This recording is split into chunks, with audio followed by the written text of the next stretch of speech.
రాష్ట్ర వ్యాప్తంగా రాజకీయ సమీకరణలు ఎక్కడ చూసినా జిల్లా వ్యాప్తంగా ఎవరు బరిలో ఉంటున్నారు, ఏ సీటు ఎవరికి దక్కుతుంది అనేది ప్రజలు పెద్ద ఎత్తున చర్చించుకుంటున్నటువంటి పరిస్థితి.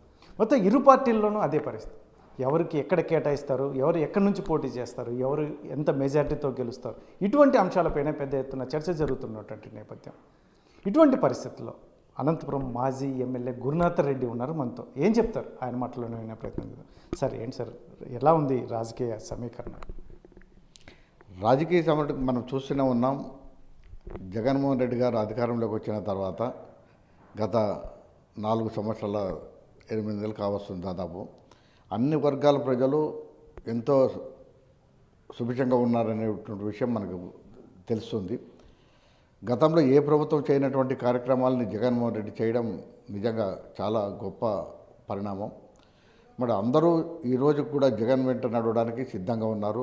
రాష్ట్రంలో ఉన్నటువంటి అన్ని వర్గాల ప్రజలు కూడా తిరిగి జగన్మోహన్ రెడ్డి గారికే పట్టం కట్టడానికి సిద్ధంగా ఉన్నారనేది మా అభిప్రాయం. ఎందుకంటే గతంలో ఏ ముఖ్యమంత్రి ఏ రాష్ట్రంలో కూడా చేయనటువంటి సంక్షేమ కార్యక్రమాలు కానీ అదేవిధంగా అభివృద్ధి కానీ చేపట్టడం మనం కళ్ళారా చూస్తున్నాం. ఈరోజు అన్ని వర్గాల ప్రజల్ని ఆదుకోవడంలో ముఖ్యంగా ముందున్నారు. ఇటు వైద్యం కానీ, విద్య కానీ, అదేవిధంగా ఆర్థిక సమస్యలతో ఇబ్బందులు పడుతున్నటువంటి సంక్షేమ కార్యక్రమాలతో ఆదుకోవడం, అన్ని వర్గాల్ని ఆదరించడం.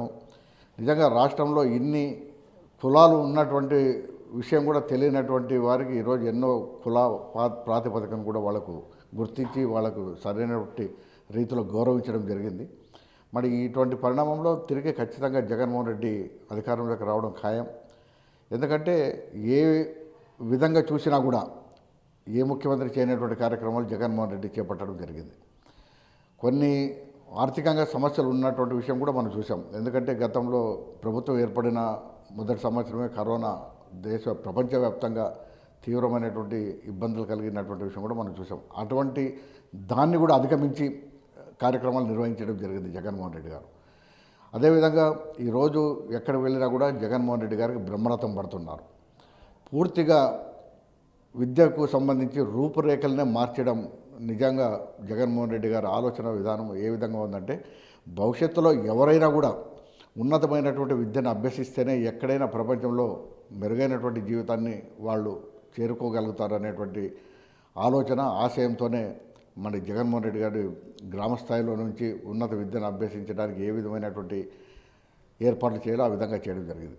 అంతేకాకుండా ధనిక పేద అనే తేడా లేకుండా ప్రతి ఒక్కరూ సమానమైనటువంటి విధంగా ఉండేటట్టు స్కూళ్ళలో పిల్లలకు డ్రెస్సులు కానీ, స్కూళ్ళ వసతులు కానీ, అదేవిధంగా టాయిలెట్స్ కానీ ఏ విధంగా చూసినా కూడా అందరికీ సమానమైనటువంటి రీతిలో ఉండేటువంటి భేదాభిప్రాయాలు కలగకుండా, ఇటు పెద్ద వ్యవసాయదారు కుటుంబం నుంచి వచ్చినాడు, లేదంటే పెద్ద ఉద్యోగస్తుని పిల్లలని, లేదంటే మామూలు కూలి పోయే పిల్లలు అనేటువంటి తారతమ్యాలు లేకుండా అందరూ ఒకటే రకమైనటువంటి డ్రెస్సులతోటి, ఒకటే రకమైనటువంటి భోజనంతో, అంటే ఎవరికి మేము గొప్ప మేము తక్కువ అనేటువంటి భేదాభిప్రాయాలు ఆ వయసులో కలగకుండా చేసినటువంటి వ్యక్తి జగన్మోహన్ రెడ్డి గారు. ఇంకా వైద్యపరంగా చూస్తే దాదాపు 25 లక్షల రూపాయలు ఆరోగ్యశ్రీ కింద మంజూరు చేయడం కూడా జరిగింది. ఈ విధంగా ఎక్కడికి వెళ్ళినా కూడా ముఖ్యంగా మహిళలకు వృద్ధాప్య పింఛన్లు అయితేనేమి, మహిళలకు ఆదుకోవడంలో కానీ, చేనేత వర్గాలను ఆదుకోవడం కానీ, కార్మికులను ఆదుకోవడంలో కానీ, ఇలా ఏ విధంగా చూసినా కూడా ఆయన ఏ విధంగా ఎన్నికలప్పుడు చెప్పడం జరిగిందో హామీలు, ఆ హామీలన్నీ తూచా తప్పకుండా అమలు చేయడమే కాకుండా మరిన్ని కార్యక్రమాలు కూడా చేయడం జరిగింది. కాబట్టి జగన్మోహన్ రెడ్డిని తప్పకుండా ఆదరిస్తారనేది చాలా స్పష్టంగా తెలుస్తుంది. ఇప్పుడు రానున్న ఎన్నికల్లో ముఖ్యంగా సీట్ల విషయం పెద్ద ఎత్తున రాష్ట్ర వ్యాప్తంగా చర్చ జరుగుతున్నట్టు నేపథ్యంలో ఈసారి జగన్మోహన్ రెడ్డి బీసీలకు అధిక ప్రాధాన్యత ఇచ్చే అవకాశం ఉందని చెప్పి చర్చ, మీకు ఏమన్నా ఆ రకమైన సమాచారం ఏమన్నా? బీసీలకు అనేది విషయమే కాదు, అన్ని వర్గాల్ని అన్ని సమానంగా ఆదరించాలా. బీసీలు అంటే ఇంతకుముందు బ్యాక్ బోన్ ఓటర్స్గా కానీ గుర్తించారు, కానీ ఈరోజు సమాజంలో వాళ్ళకి మంచి గుర్తింపు, అధికారంలో కూడా వాళ్ళకి భాగస్వామ్యం కలిగించడము. ఈరోజు మంత్రుల్లో కూడా దాదాపు 16-17 మంది పైగా బీసీలకు మంత్రి పదవులు ఇవ్వడము, అంటే వారు ఏ విధంగానూ సమాజంలో తక్కువ కాదనేటువంటి విషయం తెలియజేయడం జరిగింది. ఈరోజు బీసీలు అందరూ మొత్తం అన్ని వర్గాలకు, అన్ని కులాలు జగన్మోహన్ రెడ్డి గారిను గుర్తించి ఆదరించి ఈరోజు పట్టం కూడా కట్టడం జరిగింది. కాబట్టి తప్పకుండా బీసీలు కూడా వాళ్ళు సమాజంలో అన్ని విధాలుగా అభివృద్ధి చెందడంలో చేయడంలో భాగస్వాములు అయినారు. కాబట్టి ఖచ్చితంగా బీసీలు ఎక్కువ సంఖ్యలో ఉన్నటువంటి మన రాష్ట్రంలో ఖచ్చితంగా వాళ్ళకి ఎక్కువ ప్రాధాన్యత ఇవ్వాల్సిన అవసరం ఉంది. అది జగన్ గుర్తించి ఇవ్వడం కూడా జరుగుతుంది. సార్ ఇప్పుడు ప్రస్తుతం ఎస్పెషల్లీ ప్రతిపక్షాలు చెప్తున్నటువంటి నేపథ్యం, ఎందుకంటే అవి చాలామంది ఉద్యోగస్తులు నిరసన కార్యక్రమాలు చేస్తున్నారు, జగన్మోహన్ రెడ్డి ఏమీ చేయలేకపోవడం వల్లనే ఈరోజు రోడ్డు ఎక్కారని చెప్తున్నటువంటి నేపథ్యం ఎలా చూస్తారు సార్ దీన్ని? సార్ ఒకటే నేను చెప్పగలుగుతున్నాను, జగన్మోహన్ రెడ్డి గారు పారిశుద్ధ్య కార్మికులకైతేనేమి, అంగన్వాడీ కార్మికులకైతేనేమి రాజకీయ కోణంలో ఎప్పుడూ ఆలోచించలేదు ఆయన. అదే రాజకీయ కోణంలో ఆలోచించుంటే 4 ఏళ్ళు ముందుగా వాళ్ళకు జీతభత్యాలు పెంచే విధమైనటువంటి ఆలోచన చేసి ఉండేవాడు కాదు. ఆయన అధికారంలోకి వచ్చిన వెంటనే గతంలో ఎన్నికల ప్రచారంలో ఏమైతే చెప్పాడో అది వెంటనే అమలు చేయడం జరిగింది. అంటే వాళ్ళకి అప్పుడు వస్తున్నటువంటి 6,000 జీతాన్ని 11,500 పెంచడం కానీ, పారిశుద్ధ్య కార్మికులకి పర్మనెంట్ చేయడం కానీ, అదేవిధంగా ఈ అంగన్వాడీ వర్కర్స్కి ఇవ్వడం కానీ, ఈ ఉద్యోగ వసతులు కల్పించడం కానీ ఆయన రాజకీయ కోణంలో ఆలోచించి చేయలే. అదే రాజకీయ కోణంలో ఆలోచించే ఎన్నికల ముందు 4 నెలల్లో 5 నెలల ముందో వాళ్ళకి చెప్పినటువంటి మాట చేసి ఉండేవాడు. కానీ ఆయన వాళ్ళ యొక్క జీవన పరిణామం పెరగాలనేటువంటి ఆలోచనతోనే ఎన్నికలు ఉన్నా లేకపోయినా ఆయన అధికారంలోకి వచ్చిన వెంటనే అమలు చేసినటువంటి వ్యక్తి జగన్మోహన్ రెడ్డి గారు. ఈరోజు ఆయన ఇస్తున్నాడు కాబట్టి ఇంకా ఎక్కువ మామూలు ప్రతి ఒక్కరికి పెడుతూ ఉంటే అడుగుతూ ఉంటారు. ఆ విధంగా ఈరోజు పారిశుద్ధ్య కార్మికులు అడగడంలో తప్పులేదు, కానీ ఆర్థిక పరిస్థితులు రాష్ట్రంలో ఉన్నటువంటి పర్యవసనాన్ని కూడా వాళ్ళు గుర్తించి ఉద్యోగస్తులు ప్రభుత్వానికి అనుకూలంగా ఉంటే ఖచ్చితంగా ప్రభుత్వంలో ఉన్నటువంటి వ్యక్తి తప్పకుండా మేలు చేయాలనేటువంటి భావన కలిగినటువంటి వ్యక్తి జగన్మోహన్ రెడ్డి. ఖచ్చితంగా వాళ్ళకు మళ్ళీ ఏదైనా వెసులుబాటు కల్పిస్తే ఖచ్చితంగా వాళ్ళకు అడిగే కోరికలు కూడా తీర్చడానికి సిద్ధంగా ఉన్నాడు.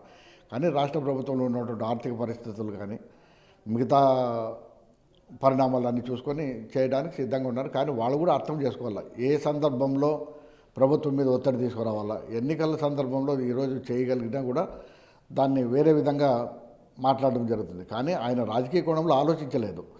అధికారంలోకి వచ్చిన వెంటనే వాళ్ళకి చెప్పినటువంటి ఎన్నికల సందర్భంలో కానీ ప్రచారంలో కానీ చెప్పినటువంటి అమలు చేశాడు.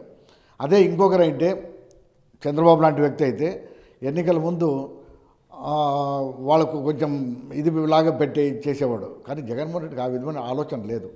కాబట్టి ప్రభుత్వంలో ఉన్నటువంటి వ్యక్తులకు ఏదైనా మేలు చేయాలనేటువంటి ఆలోచనతోనే చేయగలుగుతున్నారు. తప్పకుండా వాళ్ళ కోరికలు కూడా నెరవేర్చడానికి ప్రభుత్వంలో మినిస్టర్స్ గ్రూప్ని ఒక ఏర్పాటు చేయడం జరిగింది. వాళ్ళందరితో చర్చలు జరిపి ఖచ్చితంగా మేలు జరిగేటట్లే పరిస్థితులు మారుతాయనేటువంటి భావన కలుగుతుంది నాకైతే. సార్ ఒకటి సార్, ముఖ్యంగా ఇప్పుడున్న హాట్ టాపిక్ పెద్ద ఎత్తున వైసీపీ అధిష్టానం రానున్న ఎన్నికల్లో గురునాథ్ రెడ్డి అనే వ్యక్తిని రాప్తాడు లేదా అనంతపురం రాయదుర్గం, ఈ 3 అంశాల్లో ఖచ్చితంగా పోటీ చేయించే ఆలోచనలో ఉంది అనేది చర్చ జరుగుతుంది. మీకు ఎంత మేరకు సమాచారం? నాకైతే జగన్మోహన్ రెడ్డి గారిని మొన్న పులివెందుల్లో క్రిస్మస్ సందర్భంగా కలిసి క్రిస్మస్ గ్రీటింగ్ ఇచ్చే సందర్భంలో కూడా నేను కలవడం జరిగింది. అప్పుడు కూడా నేను పిలిపించి మాట్లాడతానని చెప్పేసి చెప్పడం జరిగింది. అధిష్టానం ఏ నిర్ణయం తీసుకున్నా మేము దానికి కట్టుబడి ఉన్నాం. మేమే కాదు, మా కుటుంబం మొత్తం. మేము ఆ రోజు అధికారాన్ని వదులుకొని జగన్మోహన్ రెడ్డి వెంట నడిచిన వాళ్ళం మేము. ఈరోజు జగన్మోహన్ రెడ్డి టికెట్ ఇస్తాడా ఇవ్వడా అనేది వారి దీనికే వదిలేస్తాం. నేను ఎక్కడ పార్టీ ఏ నిర్ణయం తీసుకున్నా దానికి కట్టుబడి ఉంటాం మేము. ఇది మాజీ ఎమ్మెల్యే గురునాథ్ రెడ్డి చెప్తున్నటువంటి ఏదైతే ఉందో, జగన్మోహన్ రెడ్డి ముఖ్యమంత్రిగా బాధ్యతలు చేపట్టిన తర్వాత చాలామందికి, ఎందుకంటే చెప్పనివి కూడా చాలా చేసినటువంటి నేపథ్యంలో ప్రజలు ఖచ్చితంగా మరొకసారి పట్టం కట్టడానికి సిద్ధంగా ఉన్నటువంటి నేపథ్యం. ఉద్యోగస్తులకైతే మాత్రం గతంలో చెప్పిన విధంగా చేశాడని, కాకపోతే ఇప్పుడున్న పరిస్థితుల్లో ఆ రాష్ట్ర ఆర్థిక పరిస్థితులను దృష్టిలో ఉంచుకొని కూడా ఉద్యోగస్తులు ఆ రకంగా ముందుకెళ్లాలని, ఇటువంటి పరిస్థితుల్లో మరొకసారి గెలిస్తే అందరికీ న్యాయం చేసే విధంగా జగన్మోహన్ రెడ్డి పాలన ఉండబోతుందని, అందులో ముఖ్యంగా ఏదైతే ఉందో జిల్లాలో పరిస్థితులు ఎన్నికల్లో రాబోయే ఎన్నికల్లో పాల్గొన్నటువంటి నేపథ్యంలో ముఖ్యంగా సీట్ల విషయంలో ఎవరైనా కూడా ముఖ్యంగా జగన్మోహన్ రెడ్డి తీసుకునే నిర్ణయానికి మా కుటుంబం కట్టుబడి ఉంటుంది. ఎక్కడి నుంచి పోటీ చేయమన్నా లేదంటే ఏది చెప్పినా తూచా తప్పకుండా పాటించడానికైతే గురునాథ్ రెడ్డి కుటుంబం ఖచ్చితంగా పాటిస్తుందని చెప్పేసి ఒకవైపు చెప్తున్నటువంటి నేపథ్యంలో మరి చూడాలి. మరి రానున్న ఎన్నికల్లో ఖచ్చితంగా చాలామంది అయితే గురునాథ్ రెడ్డి కుటుంబ ఫ్యామిలీ ఏదైతే ఉందో ఆ అభిమానులు అయితే మాత్రం పెద్ద ఎత్తున ఖచ్చితంగా పోటీలో ఉంటాడని ఒకవైపు చెప్తున్నటువంటి నేపథ్యంలో మరి అధిష్టానం ఎలా చూస్తుంది, దీన్ని ఏ నిర్ణయం తీసుకుంటున్నది వేచి చూడాల్సిన విషయం. కెమెరా పర్సన్ సుధాకర్తో చల్లాకి నాయుడు, RTV అనంతపురం.